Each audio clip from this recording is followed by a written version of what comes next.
Yeah, how's it going?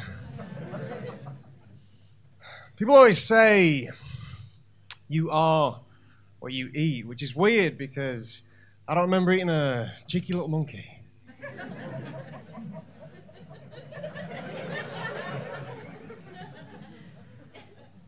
That's all I've got, guys. In my head, I was like, that joke's going to last like 10 minutes of like pure laughter. No.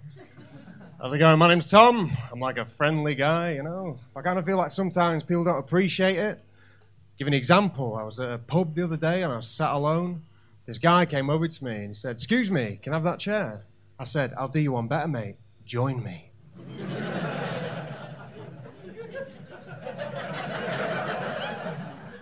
He was like, "Nah, you're all right."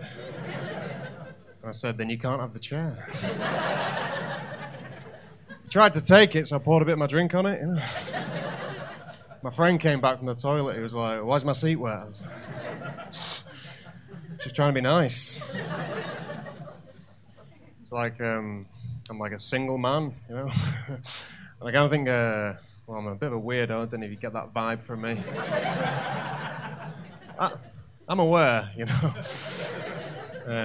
But I kind of think when you're weird and single, you should let girls know very early on, you know. Otherwise, it scares them off, you know, when they find out. But you can't be too blunt about it, you know. You can't just come out and be like, "Hey, you know, I'm a weirdo, you know. You want to come with me to Blackpool and put vinegar on bread and give it to the birds?"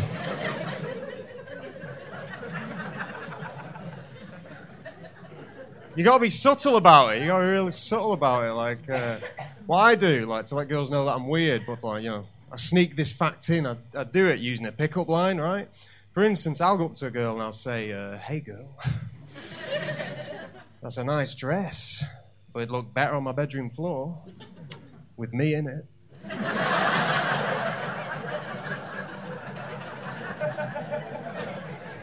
Wearing red lipstick with another man on top of me.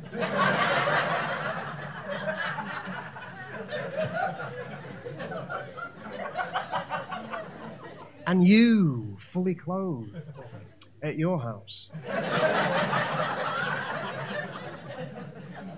Basically, what I'm trying to say, girl, is, can I borrow that dress?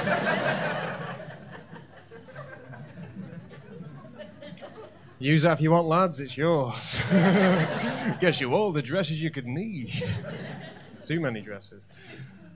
But, yeah, like as I said, I'm like a single man, like in reality, I'm like an old romantic, you know. I like the idea, you know, the olden days where people ask strangers out that they'd fancy, you know, they'd approach a stranger, you know, talk to them. I kind of think the way things are nowadays, people don't want strangers talking to them, you know, especially me. But like, I was telling my friend this, I was like, people don't want strangers talking to them. And he said, "Yeah, they do. If you fancy someone, you can talk to them. You're allowed if it's in public and you're not trying to threaten them." And then I gave him the example of Tony Chestnut, and you don't know that story. Why would you? It's private to me. But like, my sister, right, she's a primary school teacher, and they got this problem with this guy called Tony Chestnut who kind of like hangs around the school gates, not sinister, just weird, and he kind of like waits till anyone comes out so he can introduce himself to them, right? It's fucking unusual. So you come out the school gates, and he jumps out and he goes, "Hi there, my name's Tony Chestnut." Right? Definite fake name, innit?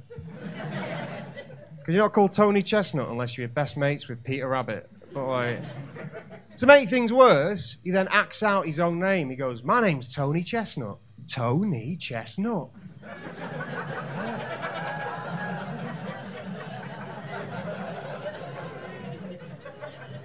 Thank God he pointed at his head.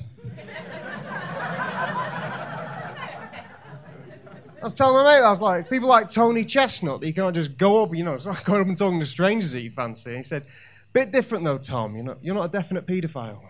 I said, "Thank you for noticing." But he said, if you want to talk to someone you fancy, he said, use my trick. He goes, use a conversation starter, right? He said, do this. Go up to someone you fancy and ask to borrow their lighter, right? Which I've been doing, and it works quite well. Only problem is I don't smoke. So I've just been using them scented candles. So, like, in my opinion, works better than smoking ever could, you know, because, like, one, it gets the conversation started, doesn't it? Excuse me, can I borrow that lighter? Get a whiff of that girl, it's gorgeous. And two, it gets them all relaxed for the hot bath that I've ran for them. You might be thinking, Tom, that bath's going to be a bit cold by the time you get back to yours, but as far as I'm concerned, that's just another conversation starter, isn't it? Hey, Tom, this bath's a bit chilly, isn't it? Yeah, I know, it's been sat there for weeks. You're the first one to come round, you silly idiot. Now, what'll it be, Imperial Leather or Mr. Matey? Don't worry, you'll get away, they always do. My dad took the locks off my door. Said, if you keep trapping people in here, I'm going to take them away. And he did. Man of his word.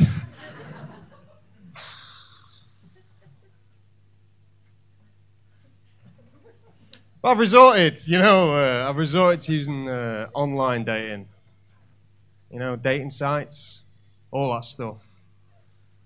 But I struggle, you know, I don't know about you lot, because these dating sites, dating apps, you got to describe yourself well and honestly.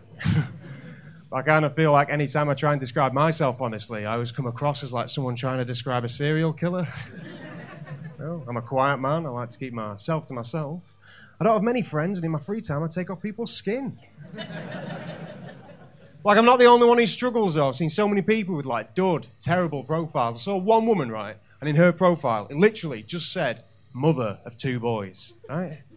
So I messaged her saying, want to make that 3 boys? Because Mum's making me move out.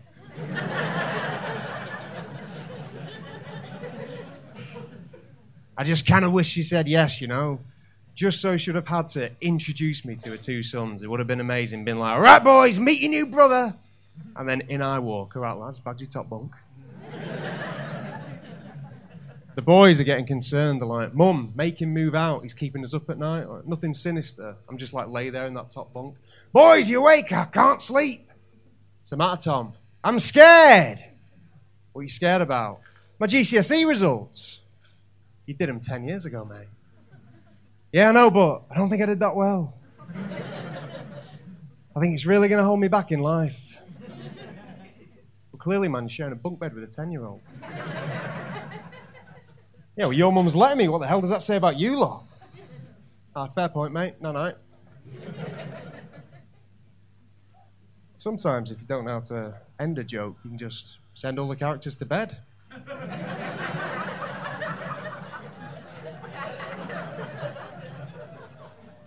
Wrap it up that way. No one's the wiser. No one knows what you're doing.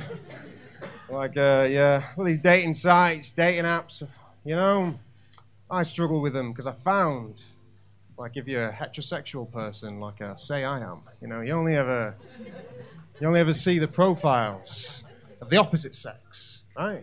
Because of that, I've got no idea what, like, my competition, my male counterparts are putting in their profile, you know?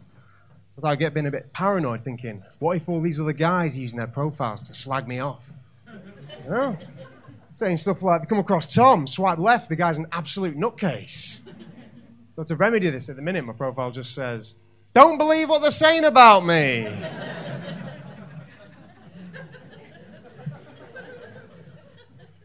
Those animals were dead before I even got there.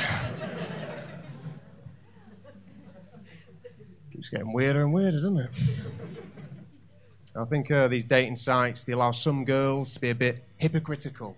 Because it seems, in my own personal experience, some girls like list their ideal physical features that they would like in a mate on their profile. I don't think the same would be accepted for men to do back. For instance, you might get a girl and she put on a profile something like, ooh, I'm after a guy who's 6'3", tanned, muscly, tattooed, and that's perfectly fine. I kind of feel as though, guys, if I was to do the same back, you know, list the ideal physical features of my perfect mate, I think everyone would be kicking off. Say if I was to put, I don't know, ooh, I'm after someone with brown hair, a strong frame. Wouldn't mind carrying me around in public. Can eat an apple in one. Comfortable wearing steel shoes. Tail.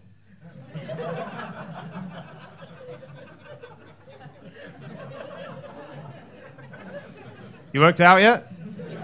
Horse! I was driving a horse! That's why I'm here tonight, guys. Come out in front of you all.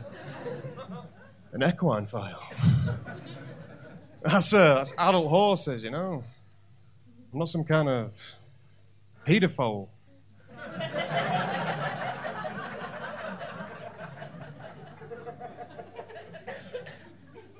Glad you laughed at that. I was expecting booze. I don't know. I'm unusual in many aspects.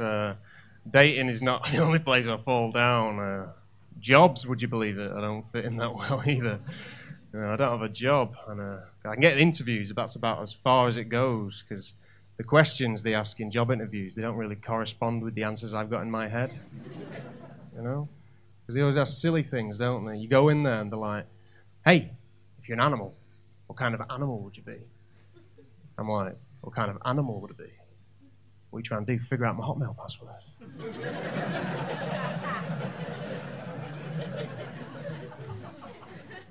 But where I really fall down is the handshake. I've been told in interviews it's important to have a real strong, firm handshake. But mine's pathetic, right? It's the worst, and I kind of think it sabotages any opportunity I ever get. Would I able to demonstrate on you, mate? Yeah.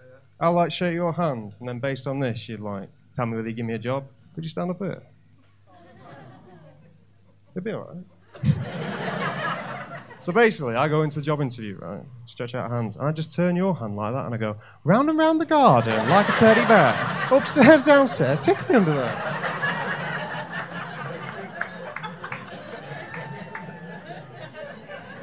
Now, what say you? You give me the job. Irresponsible. Irresponsible. What if I was meeting clients doing that? We'd shut down immediately. But I've been looking at job interview tips and advice online and stuff, trying to find videos on how to make myself better, all that kind of stuff. And I found this one video with Danny DeVito where he was giving his tips and advice to get any job you wanted. He was talking about auditions, but I think it translates. And he gave an example of when he auditioned for his role in Taxi, right? That sitcom. He said all he had to do to get the job was go in there with the attitude like he already had the job, show them exactly what he was going to bring to the role, and then he described going into the interview, kicking open the door and screaming and shouting at all the casting directors and producers. Right? He was so impressed, they gave him the job. Right? And I was thinking that's all very well and good for Danny DeVito.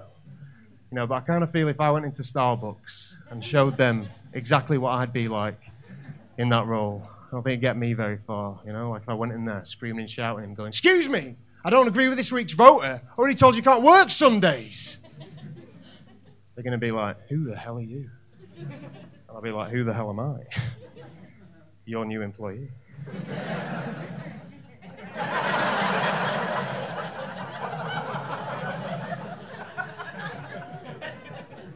They're going to be like, no, you're not. Like, no, I'm not. I've cleaned the toilets for nothing. Don't really have a job. I'm going to wrap up now. I'm going to go. But before I go, I'm going to talk about sexism for a second, because, I've noticed a lot of guys are doing this sexist thing in public, and I think it's got to stop. A lot of guys doing this thing where they, shout out at girls who don't even know. They shout things like, smile, you know? Why don't you smile more? Cheer up, love. Might never happen. Has anyone ever seen that before? Yeah. Happens, doesn't it? It's sexist. I hate that. I'm the opposite of that. I'm an anti-sexist guy. So if I'm in public and I see a girl smiling, I'll literally just go up to her and go, the fuck are you smiling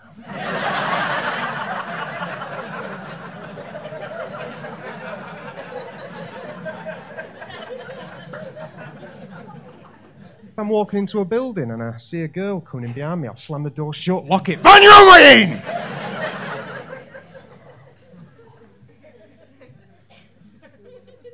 Pornography, that's got to go. Sexist, isn't it, you know? Men masturbating.